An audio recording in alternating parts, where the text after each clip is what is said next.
പരിശുദ്ധമായ ഖുർആൻ അള്ളാഹു അവതരിപ്പിച്ചിരിക്കുന്നതിന്റെ ലക്ഷ്യം ഇത് നാം മനസ്സിലാക്കണം, ഇതിന്റെ ആശയങ്ങൾ നാം ഉൾക്കൊള്ളണം എന്നൊരു ആശയത്തിന് വേണ്ടിയിട്ടാണ്. ഇതിനെ നാം പഠിക്കണം. അതുകൊണ്ടാണ് നബി സല്ലല്ലാഹു അലൈഹി വസല്ലം പറഞ്ഞത്, ഉസ്മാൻ ഇബ്നു അഫ്ഫാൻ റളിയല്ലാഹു അൻഹുവിന്റെ ഹദീസിൽ വന്നതുപോലെ, ഖൈറുക്കും മൻ തഅല്ലമൽ ഖുർആന വഅല്ലമ, നിങ്ങളിൽ ഏറ്റവും നല്ല ആളുകൾ ആരാണ്? ഏറ്റവും നല്ലവർ ദുനിയാവിൽ കച്ചവടം ചെയ്യുന്നവരല്ല, അല്ലെങ്കിൽ ദുനിയാവിൽ സമ്പന്നരല്ല, സൗന്ദര്യത്തിൽ മികച്ചു നിൽക്കുന്നവരല്ല, മറ്റുള്ളവർ കാണുമ്പോൾ ബഹുമാനിക്കുന്നവരല്ല. ഏറ്റവും മികച്ച ആളുകൾ അല്ലാഹുവിങ്കൽ ഖൈറുക്കും, ഏറ്റവും നല്ലവർ മൻ തഅല്ലമൽ ഖുർആൻ, ഖുർആൻ പഠിച്ചവരും വഅല്ലമ, ഖുർആൻ പഠിപ്പിച്ചവരുമാണ്. നിങ്ങൾ ഈ ഹദീസ് കേൾക്കുമ്പോൾ അതിന്റെ ആശയം ചിന്തിക്കുന്നതിലുപരി പരലോകത്തെത്തിയാലുള്ള അവസ്ഥ ഒന്ന് ചിന്തിച്ചു നോക്കി. നാം ഖുർആൻ പഠിച്ചവരാണെങ്കിൽ എന്താ സംഭവിക്കുക? പരലോകത്തെത്തിയാൽ ഏറ്റവും നല്ലവരായി അള്ളാഹു തെരഞ്ഞെടുക്കുന്ന ആ വിഭാഗമുണ്ട്. ആ വിഭാഗം ആരാണ്? ഈ ഖുർആൻ പഠിച്ച ആളുകൾ. അതുകൊണ്ടാണ് അനസ് ബിൻ മാലിക് റളിയല്ലാഹു അൻഹു ഹദീസ് ഇമാം ഇബ്നു മാജ ഉദ്ധരിച്ച ഹദീസിൽ കാണാം, ഒരിക്കൽ നബി സല്ലല്ലാഹു അലൈഹി വസല്ലം സഹാബത്തിനോട് പറഞ്ഞു, ഇന്ന ലില്ലാഹി അഹ്ലീന മിനൻ നാസ്, നിശ്ചയമായും നിങ്ങളുടെ കൂട്ടത്തിൽ, നമ്മളിൽ ജനങ്ങളിൽ ചില ആളുകളുണ്ട്. അവരുടെ പ്രത്യേകത എന്താ? അവർ അള്ളാഹുവിന്റെ ആളുകളാണ്. നമ്മൾ ചിന്തിച്ചു നോക്കി, ആരുടെ ആള്? അള്ളാഹുവിന്റെ ആളുകളാണ്. നബി സല്ലല്ലാഹു അലൈഹി വസല്ലം പറയാണ്. ഇത് കേട്ടപ്പോൾ സഹാബികൾ, പ്രവാചകരെ, അള്ളാഹുവിന്റെ ആളുകളോ? മൻഹും യാ റസൂലല്ലാഹ്, അവരാരാണ്? എന്തുകൊണ്ടാണ് ഈ സഹാബികൾ ഇത് ചോദിച്ചത്? അവർക്ക് ആ വിഭാഗത്തിൽ ഉൾപ്പെടാനുള്ള താല്പര്യം കൊണ്ടായിരുന്നു. നബി സല്ലല്ലാഹു അലൈഹി വസല്ലം പറഞ്ഞു, ഹും അഹ്ലുൽ ഖുർആൻ, അവർ ഖുർആനിന്റെ ആളുകളാണ്. ഹും അഹ്ലുല്ലാഹി വ ഖാസ്സതുഹു, അവർ കേവലം അള്ളാഹുവിന്റെ ആളുകളാണെന്ന് മാത്രമല്ല, അള്ളാഹുവിന് അറബി ഭാഷ അറിയുന്നവർക്കറിയാം, കേവലം അള്ളാഹുവിന്റെ ആളുകളാണെന്ന് മാത്രമല്ല, അള്ളാഹുവിന് വളരെയധികം വേണ്ടപ്പെട്ടവരാണ് എന്ന് റസൂലുള്ളാഹി സ്വല്ലല്ലാഹു അലൈഹി വസല്ലം പറയുന്നതായി ഇമാം ഇബ്നു മാജ റഹിമഹുല്ലാഹ് ഉദ്ധരിക്കുന്ന ഹദീസിൽ കാണാം. എന്റെ പ്രിയപ്പെട്ടവരെ, ഭൗതികമായ ഒരു ഉദാഹരണം നിങ്ങൾ മനസ്സിലാക്കാൻ എടുത്ത് ചിന്തിച്ചു നോക്കുക. നിങ്ങളെ സൗദിയിലെ ഭരണാധികാരി വിളിക്കുന്നു, ധാരാളം ആളുകൾക്കിടയിൽ നിന്ന് നിങ്ങളെ മാത്രം വിളിച്ചു പറയുന്നു, ഇവർ എനിക്ക് വേണ്ടപ്പെട്ടവരാണ്. നമുക്ക് നമ്മുടെ മനസ്സിൽ ഒരു പ്രൗഢി തോന്നും, ആളുകളുടെ മുമ്പിൽ നമ്മൾ അത്യാവശ്യം തിരക്കേടില്ലാത്ത ആളുകളാണെന്ന് തോന്നും. ഇതെവിടെയാ സംഭവിക്കുന്നത്?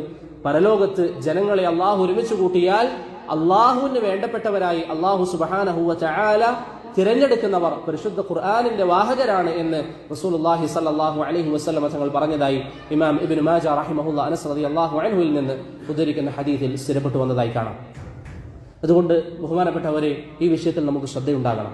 അള്ളാഹുവിന്റെ ആളുകളാകണം, അള്ളാഹുവിന്റെ ആളുകളാകണം. അതിന് നാം ഖുർആൻ കഴിവിന്റെ പരമാവധി ശ്രദ്ധിക്കുക, അത് പഠിക്കുക. ഉസ്മാൻ റളിയല്ലാഹു അൻഹുവിന്റെ ഹദീസിൽ വന്നതുപോലെ, ഖുർആൻ പഠിച്ചവരും പഠിപ്പിക്കുന്നവരാണ് നിങ്ങളുടെ കൂട്ടത്തിൽ ഏറ്റവും ഖൈറായ ആളുകൾ.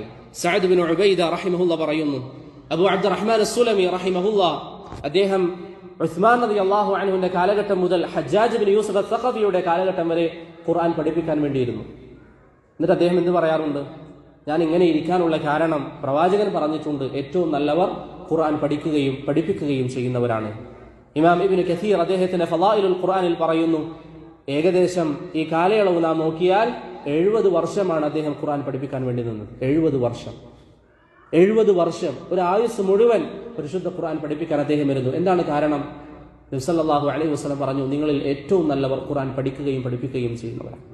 ഒരു പക്ഷേ നമ്മളിൽ പലരും ഈ ഹദീസ് മുമ്പ് കേട്ടിട്ടുണ്ടാകും. പക്ഷെ എന്തുകൊണ്ടാണ് അവർ പ്രവർത്തിച്ചതുപോലെ നാം പ്രവർത്തിക്കാത്തത്? അവരാഗ്രഹിച്ചത് അള്ളാഹുവിന്റെ സ്വർഗമാണ്, നാം ആഗ്രഹിക്കുന്നതും അതേ സ്വർഗമാണ്. പക്ഷെ അവർ പ്രവർത്തിച്ചതിന്റെ ചെറിയൊരു അംശം പോലും സഹോദരങ്ങളെ നമ്മുടെ ജീവിതത്തിൽ പ്രവർത്തനമില്ല.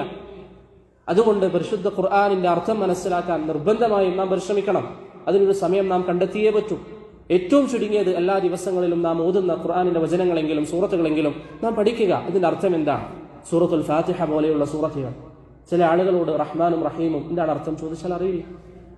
ഒരു ദിവസം 17 തവണ നിർബന്ധമായി ഓതുന്ന ഈ ഫാത്തിഹയുടെ അർത്ഥം പോലും നാം പഠിക്കുന്നില്ല എങ്കിൽ നേരത്തെ ഞാൻ പറഞ്ഞ നമ്മുടെ വിശ്വാസത്തിൽ വരുന്ന പ്രശ്നമാണത്. കാരണം നമ്മുടെ അഖീദയിൽപ്പെട്ടതാണ് ഇത്. അള്ളാഹുവിന്റെ സംസാരമാണ്, റബ്ബിന്റെ സംസാരം നമ്മുടെ മുന്നിൽ ഉണ്ടായിട്ട്.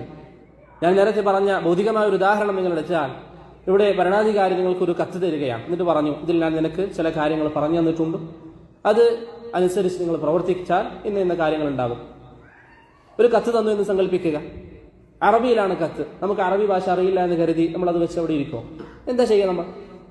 നമുക്കാവുന്ന മാർഗങ്ങളിലൂടെയൊക്കെ അതിന്റെ അർത്ഥം കണ്ടെത്താൻ നമ്മൾ ശ്രമിക്കും. ഭൂമിയിലുള്ള ഒരു വ്യക്തിയുടെ സംസാരത്തോട് നാം ഈ ആദരവ് കാണിക്കുന്നുവെങ്കിൽ അള്ളാഹുവിന്റെ സംസാരത്തോട് ഇത്രയും വർഷം നാം ഖുർആനിന്റെ അർത്ഥം പഠിക്കാൻ ഒരു സമയം ചെലവഴിച്ചില്ല എങ്കിൽ എത്രമാത്രം അനാദരവാണ് സഹോദരങ്ങളെ നാം കാണിച്ചുകൊണ്ടിരിക്കുന്നത് അള്ളാഹുവിനോട്.